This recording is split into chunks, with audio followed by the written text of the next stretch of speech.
Oh, that karont3 logo, did you see it? It's like dark and sinuous and just so representative vicious. of But the they're actually probably underworld. the most mannered people I've ever met in Yeah. real life. So take that for what it is. You have met both Vortex and Lucifron? Yes, Or? and Lowell versus XD and their manager. Oh, when I went jeez, over man. to Valencia for DreamHack. Kevin. Yeah. It was awesome. I got a picture of me. Get around a little too much. Yeah, but well, don't tell that to some people. No, I have a sweet picture that I've actually kept and printed and framed of me next to Vortex and Lowell versus awesome. XD. Yeah, That's cool really stuff. Cool. Is that your house? Yes, I yes it didn't- is. How did it? Kevin. He just takes all the he's like, look, I have this awesome treasure, but I won't show it off. I really wish I'd seen it while I was there. I have to do it on movie night, man. So, ladies and gentlemen, the top left-hand corner of the map. And he's actually got a former NRS tag. No kidding. A lot of good players coming off that roster, including Fishlips, if you've ever seen him. Guys, it's Ohana. He's Darren. And he's representing karont3 Esports to kick things off here. It is Crass. He's facing off against his opponent in the bottom right-hand corner. Many a player and many a fan are very familiar with this guy. From Team Liquid in the blue, as the Zerg, it is Rhett. Yeah, and Crass is one of the players, of course, that is playing as a mercenary, I think is the proper term in a Team League situation. So he's not on the official karont3 Esports Club roster. In fact, they only have a few players that are there. If you don't count their manager, there's actually just 4 official players on the roster right now. Lucifron and Vortex, of course. VPro, their newest player, Protoss player. And Lowell versus XD, another good Zerg player who's actually popped up in Team Arena Challenge and IPTL quite a few times in the past. It's really exciting seeing them grow more and more, though. You know, I mean, it's pretty tough when you have a team that is pretty notorious for having all picked up players from the exact same region. I mean, you just kind of rocket it in Spain, which might I say, if you guys... Kevin, have you ever made it to Spain? Yeah, I casted in DreamHack Valencia with Apollo, so... Don't put me in a geography course. Oh, yes, goodness. it's on the Mediterranean we won't coast say in why. Spain. Let's just so. thanks. No Kev. problem. For those that didn't pick up on it, now they know. I got your back. Just with a knife in it, guys. So Crass, it's Terran versus Zerg on Ohana, and you know we've talked a lot about this map and how easy creep spread is on it. Now Protoss has been doing pretty well versus Zerg on it. You know it's kind of a pretty good map for Immortal Century All In. Yeah, it's kind of the stereotypical map you think of when you think of the Immortal Century All In. Yeah. Pops up quite a bit. Crass, though, decides to go for a command center first into Rax, followed by a single gas. And we'll see what he works up towards. Looks like he's saving up towards that factory, of course, here in just a bit. Now his opponent, Rhett, decided to go for a relatively economical opening. Of course, 15 hatch, followed up by a 16 pool afterwards. Doesn't get gas. Looks like he's going to gun it for that 4 queen opening. It does look like that. And Crass at home, you know, as you said, he's got that 1 gas about to hit enough for a factory here. Should see that go down in just a second as his SCV is going to be chased away. He has surpassed the 100 gas. And there goes the factory. But Rhett, you know, a lot of options here. We've been seeing more and more Zergs go for those fast thirds. Kevin, do you think we might see, you know, a 6-minute third out of Rhett? Oh, very possible. A very popular build lately. As players have been getting away from just the 4, or especially the 6 queen build it used to be, and we've been seeing actually if players decide to bypass gas and they want to really work on those drones, as Rhett is a player who likes to do that, 3 base, 6-minute hatch like you were talking about, and a 5th queen. And that usually coincides with 3 gas coming up at about the same time, if he wants to go for that, of course. Yeah, and we've seen the power of that just slight difference in the number of queens, especially with players like Jaedong, who have been capitalizing on that creep spread and literally winning games because of it, with almost no other reason whatsoever except I have creep everywhere, and it makes it so easy to play a game like StarCraft. And there's the drone heading out right now for Rhett to throw down that quick third as we were anticipating. Crass on the other side of the map has worked his way up to a starport. All right, well, there we go. Another hatchery coming down. We'll see if we get that 5th queen here in just a bit as well. The second gas did end up popping down for Crass, but it came up as the factory was a good portion of the way complete, so he's going to have a decent amount of gas available, and we'll see what he allocates that to here in a bit. But of course, with that second gas, it's not going to be that incredibly quick third command centers. It's obviously not on the way yet. Yeah, that's definitely true. Can we, is Rhett holding the Fort Zelnaga Tower right now with the Zergling? Yes, he is. Yeah, Crass needs to get rid of this, and he's finally going to manage to do it. This is really, really important for him, and it would have been nice to see him do it earlier with those Marines. guys, you want to, if you're holding that Fort Zelnaga tower, you can play so much more greedy as a Zerg player. You don't have to worry about something like an SCV all-in catching you off guard. You will actually see the SCVs when they're on the other side of the map and have much more time to prep because of that. So Rhett now is making some Zerglings. You know, he's a little bit, he doesn't know if there's a ton of Marines behind this right now. He has no idea. He's got to play on the safe end. Whereas, you know, for the last 6 minutes of this game, he's been able to play as greedy as he wanted. Well, Kras has just done a couple of things in response to what he's seen.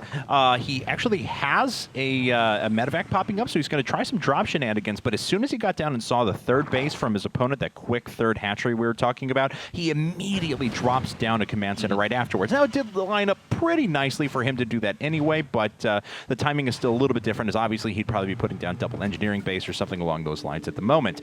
But he goes right back into Cloak afterwards. Looks like these Queens are chasing down those workers off to the right-hand side. And Rhett, you talked about how easy it is to spread creep here. Well, we're 8 minutes in, and he's already taken the Zelnaga tower. Yeah, it's really, really getting pretty pervasive. Kras is going to do a drop into the main, folks, but Rhett has Zerglings, and they get speed at the perfect time in order to deal with this. Now, there is a creep in between his bases, so it makes it a little bit tougher here. But a nice lift from Kras is going to prevent losing any medevacs whatsoever, and pulls right out of there. Okay, well, Kras putting on a little bit of a show with his micro, but Rhett still really hasn't received any damage, hasn't lost a worker. In fact, no workers have been killed in this entire game so far.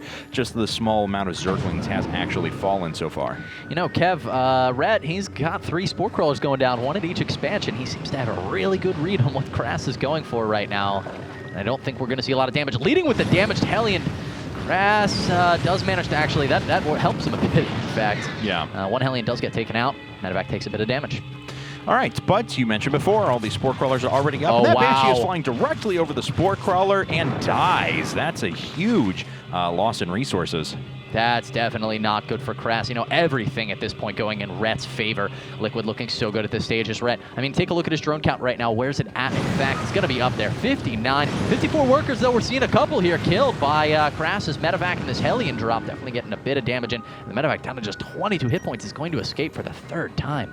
Manages to kill 7 workers, and that's the most damage he's done, honestly. The Banshees have not proven to be worth anything quite yet. Looks like the second one gets spotted immediately. Cloak's up, but already we see that infestation pit on the way from Rhett. Quite a other things going in his favor, too. Not to mention that still continuous, ridiculous creep spread. We're only 10 minutes in, guys. He's got half the map covered. I mean, those are 2 of the things, you know, to mention here from Rhett, is that he's got a lot of workers, and he's got an incredibly good creep spread at this stage. Whereas Kras, on the other hand, he's just now getting Stim and Siege Tech, which are vital components in order to move out on the map. Rhett knows this. He knows he's got tons and tons of time to prepare here. So he's going to be able to drone, and we should see a 4th here any second from him, just because he knows that there's no potential for a push here out of Kras. All right. Well, that Queen has to back up down to just 18 hit points here. Not sure if there's an Overseer making its way up. In fact, there's not even one on the map. The first one's just morphing in now, so this Banshee is going to get a couple of Zergling kills, but not able to pick off any active creep tumors, and that would have been the real gain. Yeah, he definitely needs to do something about that, because Rhett has complete total map control right now. There's a funny element here with Kras, you know, with this Cloaked Banshee play. He's kind of trying to fight for that map control, but there's not too much he can really do. The Queens are now going to chase it away as it's out of energy. Okay, well, Rhett's continuing up his tech tree. Pathogen Gland's almost finished up. Spire just hit, so we're probably going to see that Hive in just a little while once he starts to get a couple of units on the field. Already 4 Infestors being made along with a 4th base. So Rhett is really hitting a lot of things right now. Now, Kras has been able to pretty much do his build completely unimpeded. This is the first amount of damage that Rhett has tried to do. Not really successful. In fact, Kras chases that away so quickly. We're at 12 minutes. Creep is at his 3rd. That is insane, Rhett. I mean, we're seeing more and more of this. Players realizing the power of creep spread, and you know what? They're neglecting other things like using their money or larva in order to make sure that this is done, because we're just seeing how incredibly powerful it actually is. And I wanted to say, Kev, those Zerglings, they were a little bit slow running away from those Marines. Don't expect to see much of that for much longer, because these Zerglings are going to be fighting on creep here for the rest of this game, probably. Look at that speed, 4.7 plus 1.41, 6.11 movement speed. That's ridiculous. ridiculous.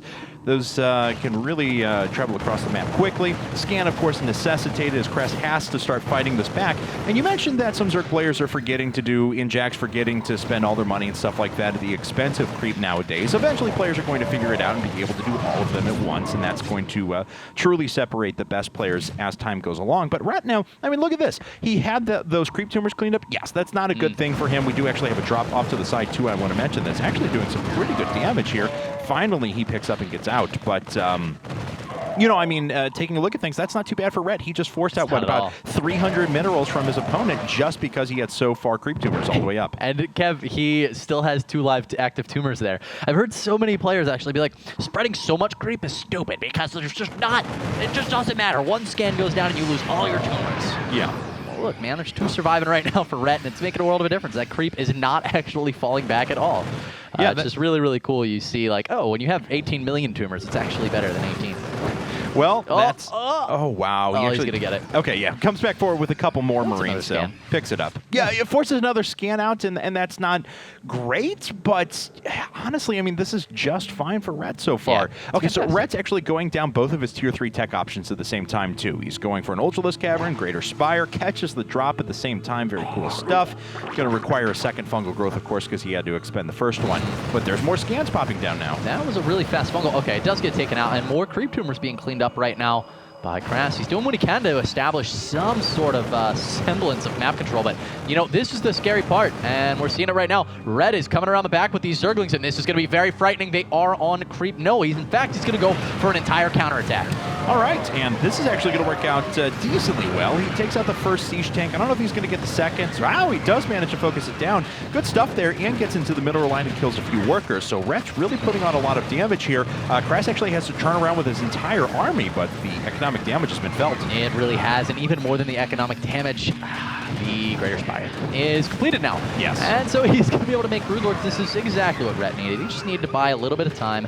And the question is, does he have any Corruptors on the map already? I don't believe... Okay, he has 7. Okay, they're actually floating up to the front, so there we go. Trying to take on those Marines. Of course, no air-to-ground attack for those Corruptors, but they can throw down some corruption. Wow. But great fungal growth, pin a lot of units in position, and that already is a lot of dead Marines. It's like going to the dentist, Kevin. That hurts. Yeah. Kras taking some serious damage right now. Is going to get out with just 3 Marines. Nice missed fungal growth, at least. Unless you have a super hot dentist like I do. I don't know. But anyway, neither here nor there. Need a dentist in San Francisco, Kevin. Yeah. Having I'm just saying. I'm just putting that out there. All right, so medevac coming around the left-hand side. This is, of course, a fake drop.